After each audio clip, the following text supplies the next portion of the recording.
পেটের জন্য খুবই ক্ষতিকর, কিন্তু রথের দিন আমাদের বাড়ির ছোট্ট সদস্যকে না দিয়ে কি আর খাওয়া যায়? ওই জন্য মা ওর জন্য অল্প অল্প করে এই মিষ্টি, জিলিপি আর এই নিমকি দিল।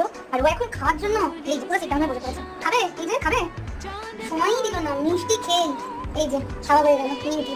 বাপ রে বাপ, জিলিপিটা খেতে একটু সময় লাগে বল, নাহলে নিমকি মিষ্টি কিন্তু 2 সেকেন্ডে খাওয়া হয়ে যায়। জিলিপিটা একটু শক্ত, তাই তো? তাও আমি কুটকুট করে খেয়ে নেবো।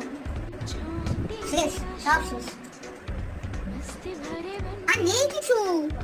এবার বউ, ভাও ভাও লেগেছে, ভাও ভাও খেতে পুরো তো শেষ করে দিলে। ভাও এখনো চাটতে হবে? এটা কি হচ্ছে, এটা কি হচ্ছে? এত ভালো লেগেছে, প্লেটই ছাড়বি না রে বাবা। এবার কি করা হচ্ছে? জিলিপি নিমকি মিষ্টি খেয়ে মুড়ি নিয়ে বসা হয়েছে পাকা বুড়ির মতো। মুড়ি খাওয়া হচ্ছে, মা মুড়ি দিল। মুড়ি খাওয়া শেষ, 2 মিনিটে শেষ মুড়ি খাওয়া। মুড়ি ভালো খাই আমি।